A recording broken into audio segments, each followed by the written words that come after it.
ام تریدون، یا تم چاہتے ہو، ان تسألوا رسولکم، کہ تم بھی اپنے رسول سے سوال کرتے رہو، کما سئل موسیٰ من قبل، جس طرح موسیٰ علیہ السلام اس سے پہلے سوال کیے جاتے رہے۔ ہوتا یہ تھا کہ یہودی طرح طرح کی منہ شگافیاں کرتے، طرح طرح کے سوال مسلمانوں کے سامنے پیش کرتے اور انہیں اکساتے، جاؤ اپنے نبی سے یہ پوچھو، جاؤ اپنے نبی سے وہ پوچھو، اور یہ روز کا کھیل انہوں نے بنا لیا تھا۔ اور یہ کس لیے پوچھواتے تھے؟ تاکہ نبی صلی اللہ علیہ وسلم ان باتوں میں مشغول ہو کر، مصروف رہ کر اصل کام نہ کر سکے۔ جب آپ کسی کے لیے یہ چاہیں کہ وہ اصل بات نہ کر سکے تو آپ اس کو ادھر ادھر بہلاتے رہتے اور باتوں میں لگا دیتے۔ تو یہ یہودیوں کا ایک حربہ تھا۔ تو اس معاملے میں مسلمانوں کو متنبہ کیا گیا کہ دیکھو تم ان کے پھیر میں مت آؤ، قرآن اور صاحب قرآن سے بدظن کرنے کی جو چالیں وہ چل رہے ہیں اس پر تم ہوشیار ہو جاؤ۔ کیوں؟ اس لیے کہ اس طرح انسان کثرت سوال کی وجہ سے بسا اوقات اپنے دین سے یا اپنے حق سے دور ہو سکتا ہے، برگشتہ ہو سکتا ہے۔ یعنی سوال ایک حد کے اندر، ایک لمٹ کے اندر تو فائدہ دیتے ہیں، لیکن جب وہ لمٹ سے باہر ہوتے ہیں یا ضرورت سے زائد ہوتے ہیں تو ایسی صورت میں وہ سوال دین کے لیے نقصان دہ ہو سکتے ہیں یا انسان کے وقت کو ضائع کرنے کا سبب ہو سکتے ہیں۔ لہذا سوالوں کی کثرت سے روکا گیا کہ سوالوں کی کثرت انسان کو سیدھے رستے سے بھٹکا دیتی ہے۔ اس لیے سوال جواب کی بجائے عبرت اور نصیحت کا ذہن پیدا کرو، یعنی بات کو سمجھ کر اس سے سبق لو، نہ کہ اصل مقصد سے دور کرنے والی چیزیں۔ وَمَن يَتَبَدَّلِ الْكُفْرَ بِالْإِيمَانِ، اور جو بدل لے گا کفر کو ایمان کے بدلے، فَقَدْ ضَلَّ سَوَاءَ السَّبِيلِ، تو وہ سیدھے رستے سے بھٹک گیا۔ یعنی جو شخص سوالوں کی کثرت کی وجہ سے بھٹک کر ایمان چھوڑ کر کفر میں مبتلا ہو گیا تو ایسا کرنا اس کے لیے ہی نقصان دہ ہوگا، وہ سیدھے رستے سے بہت دور چلا گیا۔ اس لیے اپنے ایمان کی حفاظت کرو، ایسی غلطی کا بھولے سے بھی ارتکاب نہ کرو جو تمہارے ایمان کو ضائع کر دے۔ وَدَّ كَثِيرٌ مِّنْ أَهْلِ الْكِتَابِ، اہل کتاب میں سے بہت سے لوگ یہ چاہتے ہیں، کیا چاہتے ہیں؟ لَوْ يَرُدُّونَكُمْ مِّن بَعْدِ إِيمَانِكُمْ كُفَّارًا، کہ کاش کسی طرح تمہیں ایمان سے پھیر کر کفر کی طرف لے جائیں۔ کیوں؟ اس لیے کہ وہ خود حق پہچانتے تھے لیکن ضد، عداوت، حسد کی وجہ سے کفر کر چکے تھے۔ اب چونکہ خود کفر کر چکے تھے تو وہ چاہتے تھے مسلمان کیوں سیدھے رستے پر ہیں، یہ حق کو کیوں پا چکے، ان کو بھی بھٹکاؤ کسی طرح۔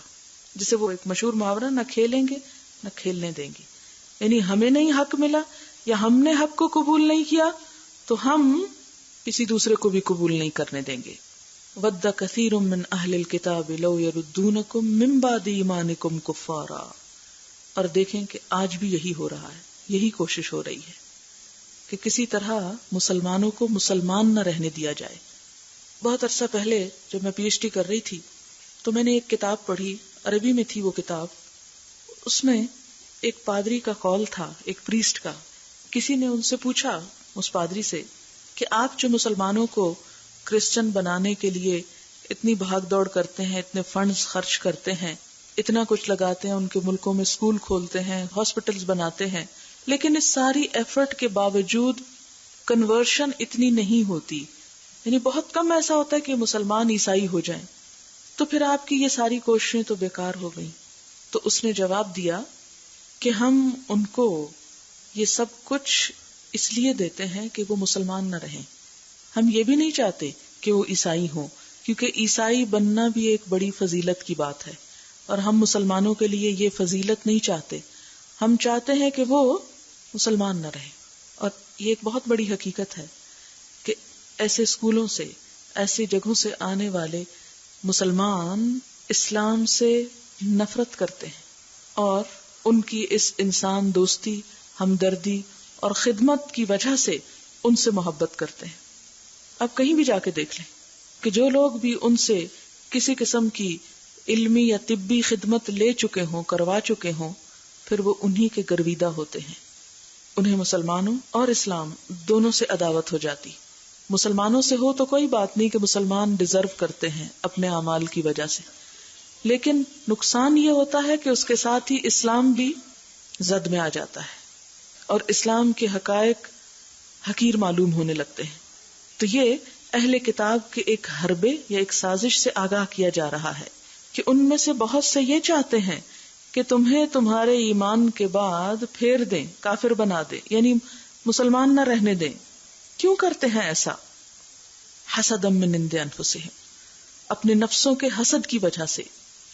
من بعد ما تبین لہم الحق، اس کے باوجود کہ ان پہ حق واضح ہو چکا ہے کہ اسلام ہی دین حق ہے، پھر بھی وہ ایسا کرتے ہیں. اب مسلمانوں تم کیا کرو؟ ان کے حسد کو دیکھ کر مشتعل نہ ہو جاؤ، اپنا توازن نہ کھو بیٹھو، ان سے بحثیں اور مناظرے نہ کرو، بلکہ کیا کرو؟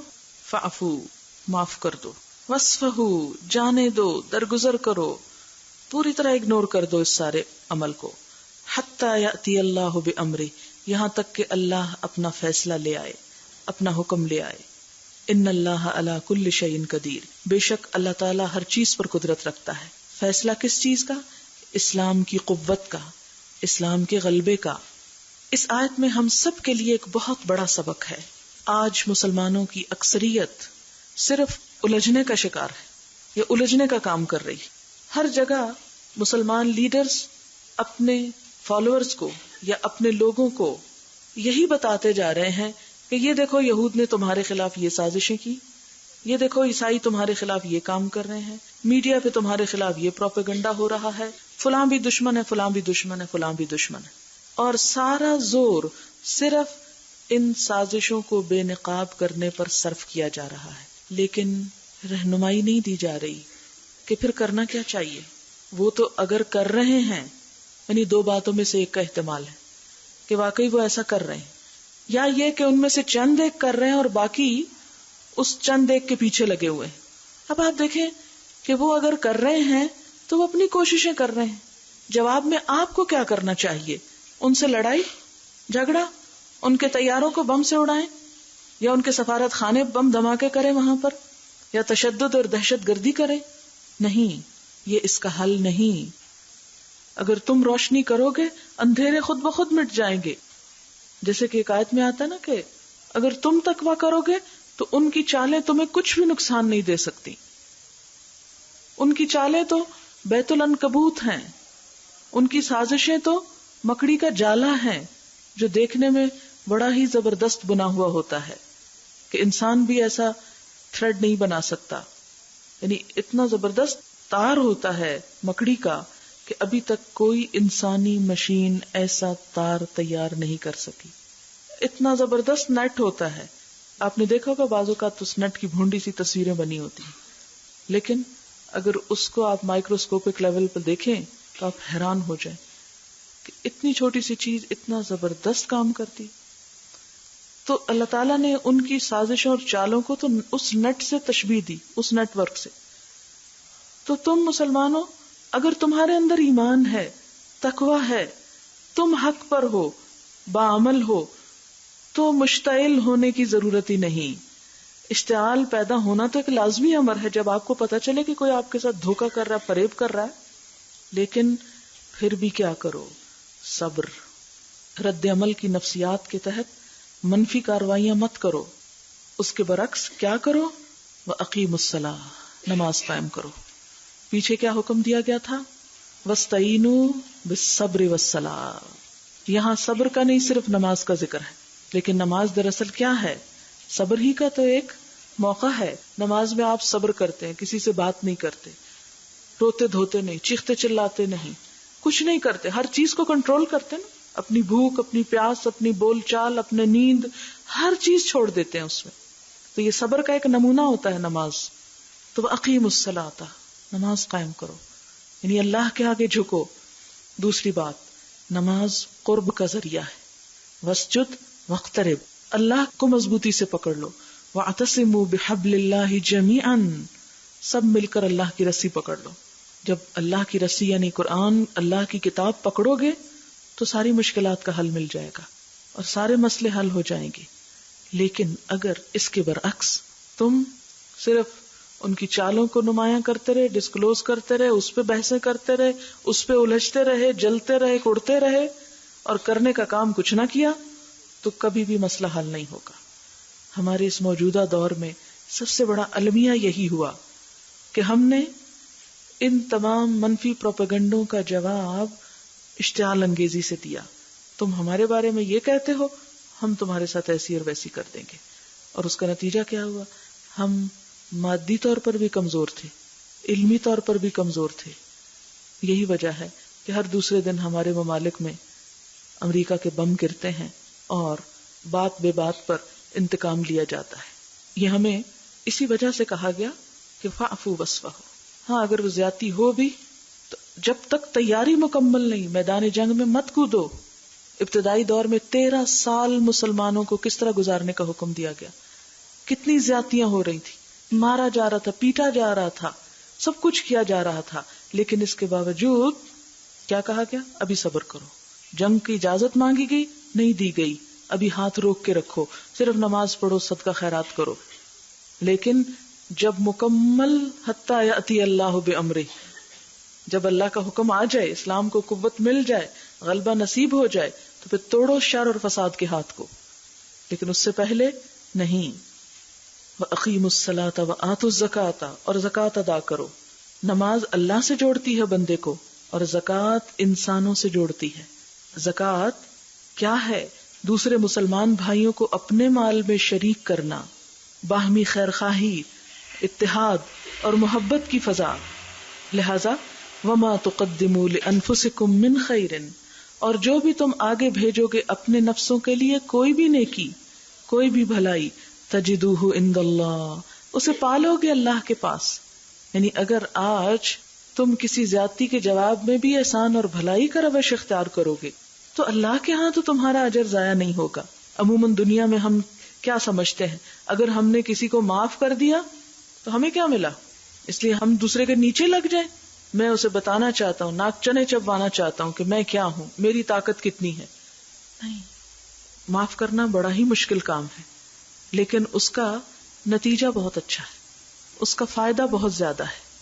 اور دین میں جتنا معاف کرنا فائدہ دیتا ہے اتنا انتقام لینا نہیں فائدہ دیتا. اور پھر ان اللہ بما تعملون بصیر، اللہ تمہارے تمام اعمال سے خوب باخبر ہے. وقالوا، اور وہ کہتے ہیں، لن يدخل الجنت الا من كان هودا او نصارى، اور مسلمانوں کو آکے اشتعال دلاتے، کہتے جنت میں تو کوئی جا ہی نہیں سکتا جب تک کہ کوئی یہودی نہ بن جائے یا عیسائی نہ بن جائے. اب یہ چیز مسلمانوں کو پھر پریشان کر رہی. اچھا جنت میں جانے کے لیے یہودی اور عیسائی ہونا ضروری ہے؟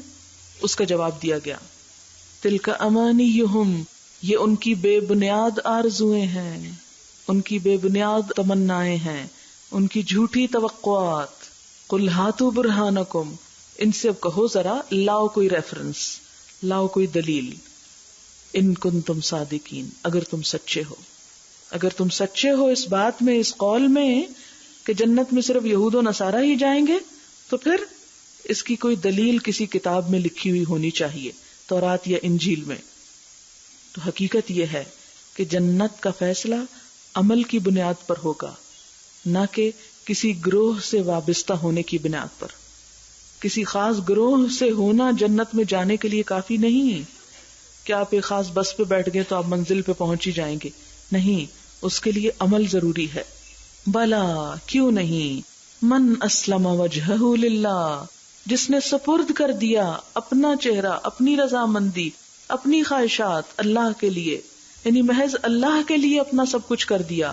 وہو محسن، اور وہ محسن بھی ہے، یعنی اخلاص کے ساتھ. فلہ اجرہ عند ربہ، تو اس کا اجر اس کے رب کے پاس ہے. ولا خوف علیہم، ان پر نہ کوئی خوف ہوگا. ولا ہم یحزنون، ایسے لوگ نہ غمگین ہوں گے. تو گویا نجات ان اصولوں پر ہے. کس پر؟ اسلم وجہہ للہ وہو محسن، نہ کہ آرزوؤں پر. یعنی اللہ کے لیے ایسی سپردگی کہ ہر دوسری چیز ذہن سے حذف ہو جائے. اسلمہ کا مطلب سونپ دینا، سبمٹ کر دینا، پورے کا پورا دے ڈالنا. کس کو؟ وجہہ، اپنے چہرے کو. یعنی جب انسان کا چہرہ کسی چیز کی طرف جاتا ہے تو ہی توجہ ہوتی ہے، یعنی پوری توجہات. ہماری آنکھیں کیا ہیں؟ چہرے پر. کان کس پہ ہیں؟ چہرے پر. اور اسی طرح زبان، ناک، سارے حواس چہرے پر. ہمارا دماغ کس میں ہے؟ ہمارے چہرے کے اندر، یعنی سر کے اندر ہے. یعنی ہمارے دل میں جو سوچیں اٹھتی ہیں وہ بھی کہاں پہنچتی ہیں؟ دماغ میں پہنچتی. تو گویا جب کوئی شخص اپنا چہرہ کسی چیز میں لگا دیتا ہے تو گویا وہ سارے کا سارا اس چیز کو دے دیتا. اب مثلاً آپ کسی سے بات کر رہے ہیں اور منہ آپ نے دوسری طرف کیا ہوا ہے تو اس بات کا کیا لطف. اسی طرح اگر آپ کسی کو دیکھ رہے ہیں لیکن آپ بات نہیں کر رہے تو بات کرنے سے زیادہ بڑی بات ہوتی کہ نہیں؟ تو اسی لیے فرمایا یعنی باتیں کم اور حقیقی اخلاص زیادہ. من اسلم وجہہ للہ، جس نے اپنا آپ اللہ کے حوالے کر دیا، وہو محسن، اور اندر سے بھی خالص ہے، نیت بھی نیک ہے، فلہ اجرہ عند ربہ، تو ایسے شخص کا اجر اس کے رب کے پاس ہے. یعنی جو شخص پوری اطاعت کرے مکمل ارادے اور نیت کے ساتھ، وہی طریقہ اختیار کرے جو رب کو مطلوب ہے، تو پھر اسی شخص کا اصل میں اجر ہے. نسلی مسلمان ہونا، یہودی یا نصارہ بننا، اس کی کوئی قیمت نہیں. لیکن ہم نے کیا کیا؟ اسلم وجہہ للہ کی بجائے وضع میں تم نصارہ، تمدن میں ہنود، تم وہ مسلمان جسے دیکھ کے شرمائیں یہود. اور پھر بھی ہم کیا کہتے ہیں؟ ہم سب جنت میں جائیں گے. اب ہم مسلمانوں کا بھی یہی دعویٰ ہے نا کہ ہم سب جنت میں جائیں گے. وقالت الیہود لیست النصارى علی شیء، یہودی کہتے ہیں عیسائیوں کے پاس کچھ نہیں ہے. وقالت النصارى لیست الیہود علی شیء، عیسائی کہتے ہیں یہودیوں کے پاس کچھ نہیں. وہم یتلون الکتاب، حالانکہ وہ سب کتاب پڑھتے ہیں. یہودی تورات پڑھتے تھے جس میں حضرت موسیٰ علیہ السلام کی زبان سے حضرت عیسیٰ علیہ السلام کی تصدیق موجود ہے، لیکن اس کے باوجود کہ ان کے پیغمبر نے بتایا تھا ان کو، وہ حضرت عیسیٰ علیہ السلام کی تکفیر کرتے رہے. حضرت عیسیٰ علیہ السلام کو انہوں نے نہیں مانا. عیسائیوں کے پاس انجیل موجود ہے جس میں حضرت موسیٰ علیہ السلام اور تورات کے اللہ کی طرف سے ہونے کی تصدیق کے باوجود وہ یہودیوں کی تکفیر کرتے، اور دونوں ہی اپنے آپ کو حق پر سمجھتے اور دوسرے گروہ کو باطل پر سمجھتے. یہود نے نبیوں اور بزرگوں سے وابستگی کو حق کا معیار بنایا، اس لیے وہ اپنے آپ کو حق پہ سمجھتے، اور دوسری ساری قومیں ان کے نزدیک باطل پر ہیں. کیا کہتے تھے؟ نحن ابناء اللہ واحباؤہ، ہم اللہ کے بیٹے اور اس کے پسندیدہ ہیں، چوزن پیپل. آج بھی یہودی اسی تفاخر کا شکار ہیں، اپنے آپ کو بڑی شے سمجھتے. اسی طرح عیسائیوں کے ہاں مشکل یہ ہوئی کہ وہ حضرت عیسیٰ علیہ السلام کو اللہ کا بیٹا قرار دیتے، اور ان کے خیال میں جو حضرت عیسیٰ علیہ السلام کو اللہ تعالیٰ کا بیٹا سمجھ لے یا اس کو مان لے وہی نجات پر ہے، اور جو نہیں مانتا وہ سب باطل ہیں. اللہ تعالیٰ فرماتے کذالک قال الذین لا یعلمون مثل قولہم، اسی طرح کہا ان لوگوں نے جو علم نہیں رکھتے انہی جیسی بات، مثل قولہم. یہ کون تھے؟ امیین، مشرکین، اہل مکہ. وہ سمجھتے تھے کہ ہم حق پر ہیں اور یہود و نصارہ غلط ہیں. وہ اپنے آپ کو حق پر کیوں سمجھتے؟ وہ کہتے کہ ہم اللہ کے گھر کے پاسبان ہیں، ہم بیت اللہ کی خدمت کرتے ہیں، حاجیوں کو پانی پلاتے ہیں، لہذا ہم سے بڑھ کر کون ہو سکتا ہے. وہ اپنے آپ کو سب سے نیک سمجھتے. اس طرح ہر گروہ سے مراد کون؟ یہود، نصارہ، مشرکین. ہر گروہ نے اپنے آپ کو حق پر رکھنے کا یا حق پر سمجھنے کا ایک خود ساختہ معیار قائم کر رکھا تھا، خود ساختہ، سیلف میڈ، اور اس پر اپنے آپ کو پرکھتا. ایک کے نزدیک ہم اللہ کے بیٹے ہیں لہذا ہم سب سے اچھے، دوسرے کے نزدیک اللہ کے بیٹے ہمارے لیے سولی چڑھ گئے ہیں، ان کو ماننا ہمارے لیے کافی ہے. تیسرا کہتا ہے ہم اللہ کے گھر کے پاسبان ہیں. ہر ایک نے اپنے آپ کو اچھا بنانے کے کچھ خود ساختہ معیار قائم کر رکھے تھے، اور اس معیار کے مطابق جب وہ کسی کو ناپتے تو صرف اپنے آپ کو ہی اچھا پاتے اور باقی سب غلط. اللہ تعالیٰ اس پر فرماتے ہیں اللہ یحکم بینہم یوم القیامہ، اللہ ان کے درمیان قیامت کے دن فیصلہ کرے گا. کس بات کا؟ کہ حق پر کون اور باطل پہ کون. فیما کانوا فیہ یختلفون، ان تمام معاملات میں جن میں وہ اختلاف کرتے رہے. اور ایک دوسرے سے جھگڑتے رہے. تو اس سے ایک بہت بڑی حقیقت کی طرف نشاندہی ہوتی ہے کہ حق کے پہچاننے کا معیار خود ساختہ نہیں ہونا چاہیے. مثلاً یہ ایسا ہی ہے کہ آپ دودھ بیچنے والے ہیں مثال کے طور پر، اور آپ نے 1 کلو کا ناپ خود تیار کر رکھا ہے جو اصل میں کلو نہیں ہے. کسی دوسرے دودھ بیچنے والے نے اپنی مرضی کا ناپ تیار کر رکھا ہے، تیسرے نے اپنی مرضی کا تیار کر رکھا ہے، اور ان میں سے ہر شخص یہ سمجھتا ہے کہ میرا پیمانہ درست ہے اور دوسرے کا پیمانہ غلط ہے. اب کیا کسی کے درست ہونے یا حق پر ہونے یا باطل پر ہونے کا معیار یہی ہونا چاہیے کہ وہ معیار اس کا اپنا بنایا ہوا ہے، وہ پیمانہ اس کا اپنا تیار کیا ہوا ہے، یا کوئی ایک سٹینڈرڈ ہونا چاہیے جس کے مطابق وہ سارے پیمانے ہوں؟ مثلاً اگر میں یہ کہوں کہ میری گھڑی پر اس وقت 11 بجے ہیں لہٰذا دنیا میں 11 ہی بجے ہیں، یا پاکستان میں اس وقت 11 بجے ہے اس لیے ساری دنیا میں 11 ہی بجے ہیں، تو یہ ہو سکتا ہے؟ یہ نہیں ہو سکتا نا. یا جن لوگوں کو کلرز نظر نہیں آتے وہ کہیں دنیا بلیک اینڈ وائٹ ہے، تو یہ اس طرح ہو سکتا ہے؟ نہیں ہو سکتا. اسی طرح ہر شخص اپنے آپ کو حق پر سمجھتا ہے. کیوں؟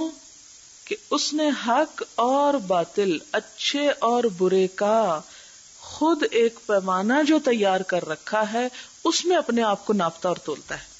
آپ دنیا میں کسی سے بھی ملیں، کسی عام انسان سے نہیں، کسی چور سے ملیں، ڈاکو سے ملیں، اور اس سے کہیں تم غلط کرتے ہو، وہ کیا کہے گا؟ میں بالکل ٹھیک کرتا ہوں.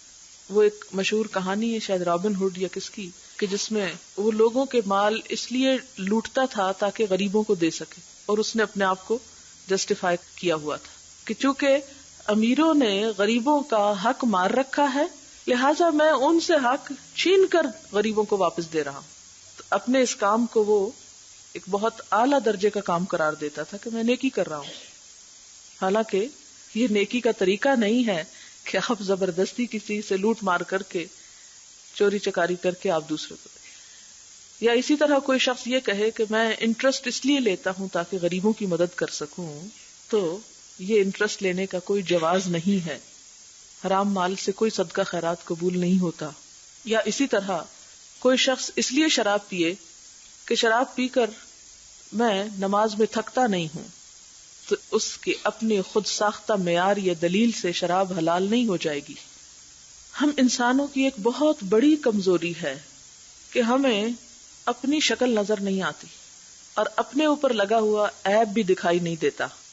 ہمیں سب عیب دوسروں کے اندر نظر آتے ہیں، لیکن جس انسان کو حقیقی معیار نصیب ہو جائے، وہ آئینہ میسر آ جائے جس میں وہ اپنے عیب اور غلطیاں اور خامیاں دیکھ سکے، پہچان سکے، تو ہی اس کی صحیح معنوں میں نجات اور فلاح ہو سکتی ہے. دنیا میں یہود و نصارہ اور مشرکین کے علاوہ جتنے بھی مذاہب کے ماننے والے ہیں وہ دوسروں کو کچھ بھی نہیں سمجھتے، وہ اپنے آپ ہی کو سچا سمجھتے ہیں. ہمیں اسلام نے حق اور باطل کو ناپنے کا پیمانہ کیا دیا؟ عقل، خواہشات، ذاتی پسند ناپسند نہیں. کیا فرمایا کہ یہ دیکھو کہ جس کے سامنے تم حق کا مظاہرہ کر رہے ہو وہ حق کس کو قرار دیتا ہے.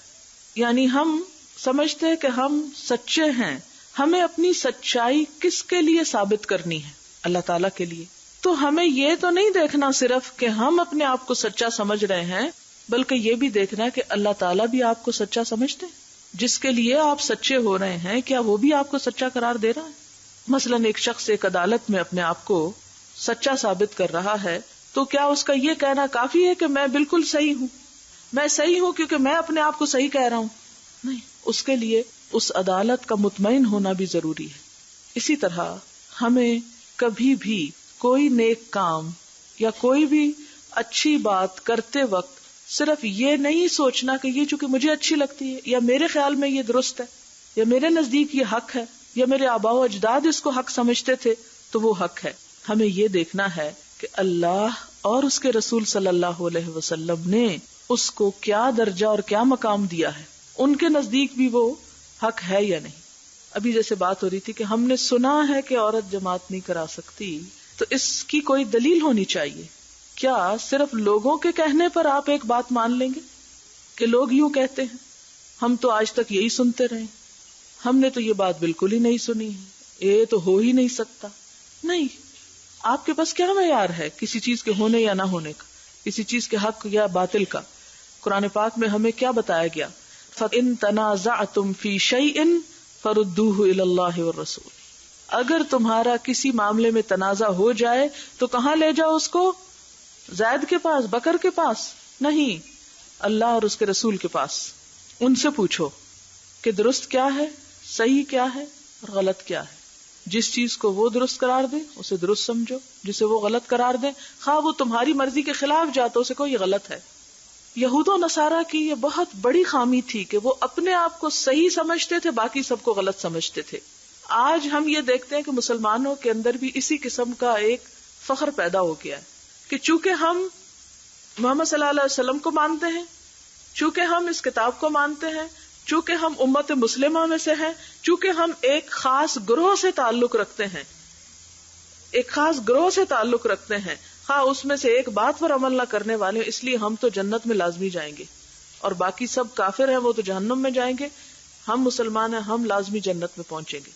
ٹھیک ہے، جو کلمہ گو ہے وہ جنت میں جائے گا، لیکن اس کے لیے صرف مسلمان پیدا ہو جانا کافی نہیں ہے.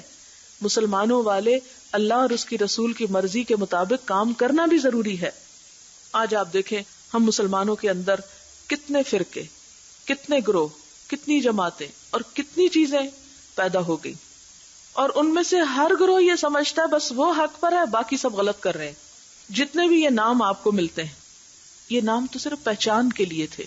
جیسے انسان کا نام ہوتا ہے نا، مثلا آپ کا نام صفیہ ہے تو کس لیے ہے؟ تاکہ آپ پہچانی جائیں، دوسرے سے آپ ممتاز ہو جائیں. اس لیے تو نہیں ہے صفیہ. صفیہ کا لفظی مطلب ہے چنی ہوئی، کہ آپ اس نام کی وجہ سے کہے کہ میں تو سب پہ چنی ہوئی ہوں کیونکہ میرا نام یہ ہے. اب ایک شخص اپنا نام ساجدہ رکھ لے اور نماز نہ پڑھے اور کہے کہ میرا تو نام ہی مجھے بچانے کو کافی ہے، تو یہ نام تو آپ کی پہچان ہے، نہ کہ آپ کی صفت. نام آپ کی ذات کا ہوتا ہے یا آپ کی صفات پر مشتمل ہوتا ہے؟ ذات، آپ کی ذات کی نمائندگی کرتا ہے، صفات کی نہیں. اسی طرح قبیلوں اور گروہوں کے نام کس لیے رکھے گئے؟ قرآن پاک میں آتا ہے وَجَعَلْنَاكُمْ شُعُوبًا وَقَبَائِلَ لِتَعَارَفُوا. ہم نے تمہیں قبیلوں اور گروہوں میں بنایا تاکہ تم پہچانے جاؤ، ایک دوسرے کا تعارف حاصل کرو. ان اکرمکم عند اللہ اتقاکم. تم میں سب سے زیادہ عزت والا اللہ کے نزدیک سب سے متقی ہے. آج ہمارے ہاں عزت کا معیار کیا قرار پایا کہ کوئی سید ہو، کوئی چودھری ہو، کوئی ارائی ہو، اور خاص ذاتیں اور خاص گروہ اور خاص فیملیز یا قبیلے. حالانکہ یہ کیا ہے؟ سب پہچان. اللہ کو کیا چاہیے؟ کام چاہیے، نام نہیں چاہیے تمہارا. بخشش اس لیے نہیں ہو جائے گی کہ تم ایک خاص گروہ یا فرقے سے تعلق رکھتے ہو. پھر اس سے آگے بڑھ کر آپ دیکھیں کہ جیسے ہمارے ہاں مختلف فقہی اختلافات کی بنا پر نام رکھے گئے، کوئی حنفی ہے، کوئی شافی ہے، کوئی مالکی ہے، کچھ اور ہے. کسی شخص کا کسی ایک خاص نام سے تعلق رکھنا اس بات کی علامت نہیں کہ وہی حق پر ہے. یہ سب کن کے نام تھے؟ کس کے نام تھے؟ یہ علماء کے نام تھے، فقہا کے نام تھے. کبھی انہوں نے یہ کہا کہ میں ہی حق پر ہوں اور میرے سوا باقی سب باطل ہیں؟ کسی ایک عالم کا قول مجھے لا دیں. کسی نے کبھی نہیں کہا. رات ہی میں پڑھ رہی تھی امام شافعی کا ایک قول کہ وہ کہتے ہیں کہ میری رائے درست ہو سکتی ہے جس میں خطا کا احتمال ہے، یعنی میری رائے درست ہو سکتی ہے جس میں غلطی کا احتمال ہے، اور دوسرے کی رائے بھی درست ہو سکتی ہے جس میں غلطی کا احتمال ہے. یعنی جس طرح میری رائے درست ہو سکتی ہے اور اس میں غلطی ہو سکتی ہے، اسی طرح دوسرے کو بھی حق ہے کہ اس کی رائے درست ہو اور اس میں بھی غلطی کا احتمال ہو. کبھی نہ ائمہ کرام نے یہ نہیں کہا کہ ہم درست ہیں لہٰذا ہم سے اپنے آپ کو منسوب کر لو. آج اگر کسی کو ہم یہ بتائیں کہ ہم صرف مسلمان ہیں، ہمارا کوئی اور نام نہیں، تو اس کو یہ بات سمجھ ہی نہیں آتی. وہ کہتے یہ کیسے ہو سکتا ہے؟ نہیں، کچھ تو ضرور ہوگا. جب کچھ سمجھ نہیں آتی کہتے یہ تو وہابی. یہ نام سب کو سمجھ میں آتا ہے. آپ 100 کہیں کہ میں کچھ نہیں ہوں، میں صرف مسلمان ہوں، کوئی ماننے کو تیار نہیں ہوتا. یعنی اتنا زیادہ ہمارے دلوں میں یہ بات بٹھا دی گئی ہے کہ حق پر ہونے کے لیے کچھ مخصوص نام ہونا ضروری ہے، اور اس سے پہچان ہوگی تو پتہ چل ہاں یہ بالکل ٹھیک ہے. اچھا، اس کے بعد چلے، یہ تو کچھ ہسٹری کی بات تھی. موجودہ دور میں مختلف جماعتوں سے تعلق رکھنا حق کا سبب بن گیا. آپ دیکھیں کہ لوگوں کے اندر یہ جماعتی تعصب بھی اتنا زیادہ آ چکا ہے کہ وہ سمجھتے کہ جو ہماری جماعت میں صرف وہ حق پر ہے اور جو اس سے باہر ہے وہ سب باطل ہے. وہ چاہے آسمان سے تارے توڑ لیں وہ سب غلط ہیں. وہ افضل اور بہتر ہو ہی نہیں سکتے. افضل اور بہتر وہ ہے جو صرف ہمارے استاد کو استاد مانے. یہ انتہائی غلط بات ہے. ہمارا فرض یہ ہے کہ ہم سب کا احترام کریں. جو بھی اچھا کام کر رہا ہے اس کو اپریشیٹ کریں. جہاں کسی کی غلطی اس کی خیر خواہی کریں, بھلائی کریں. بھی دیکھو یہ بات اس طرح نہیں, دین کے تصور کو یوں توڑ موڑ کے پیش نہ کرو. اصل بات یوں مان جائے تو ٹھیک, نہیں تو بحث نہ کریں. یہود و نصارہ کے مقابلے میں ہمیں کیا کہا گیا؟ فاعفو واصفحو. ہم آپس میں ایک دوسرے کو معاف نہ کریں, آپس میں ایک دوسرے کو قبول نہ کریں, آپس میں ایک دوسرے کو گوارا نہ کریں. اس لیے یہاں پر آ کر آپ کو ہم یہی سکھانے کی کوشش کریں گے, چاہے آپ سیکھیں یا نہ سیکھیں, کہ ہر جماعت, ہر گروہ, ہر جگہ سے جو خیر بھلائی کی بات ہے وہ اپنے لیے لے لیں, بغیر اس تفریقے کے کہنے والا کون ہے. وہ ایک جگہ پر آتا نا, یہ نہ دیکھو کہ کہنے والا کون ہے, یہ دیکھو کہہ کیا رہا ہے. اگر وہ اصل معیار حق کے مطابق کہہ رہا ہے تو ٹھیک ہے, لے لو, اور اگر وہ نہیں کہہ رہا تو اس کی بات اہمیت نہیں رکھتی. معیار ہمیں بس دو ہی دیے گئے ہیں. آپ صلی اللہ علیہ وسلم نے فرمایا تھا, ترکت فیکم امرین, میں تمہارے پاس دو چیزیں چھوڑ کے جا رہا ہوں, لن تدلوا ما تمسکتم بہما, ہرگز نہ بھٹکو گے, گمراہ ہوگے جب تک ان دونوں کو پکڑے رکھو گے, کتاب اللہ, اللہ کی کتاب, و سنت رسولہ, اور اس کے رسول صلی اللہ علیہ وسلم کی سنت. جو چیز ان دونوں میں مل جائے وہ ٹھیک ہے, اور اگر کسی بھی شخص کی بات ان دونوں سے ٹکرائے, قرآن سے یا سنت سے, تو پھر اس کی بات کی کوئی اہمیت نہیں. تو ہمیں اس چیز سے نکلنا ہے جو یہود و نصارہ میں تھی, کہ جو ہم کر رہے ہیں بس وہی صحیح ہے اور باقی سب غلط ہے. کہا نہیں, فاللہ یحکم بینہم یوم القیامہ, قیامت کے دن اللہ ان کے درمیان فیصلہ کرے گا. کیوں؟ اس لیے کہ دنیا میں یہ فیصلہ ہونا ممکن نہیں, کیونکہ لوگ مانیں گے ہی نہیں. فیما کانوا فیہ یختلفون. وآخر دعوانا ان الحمدللہ رب العالمین. سبحانک اللہم وبحمدک, نشہد ان لا الہ الا انت, نستغفرک ونتوب الیک. والسلام علیکم ورحمۃ اللہ وبرکاتہ.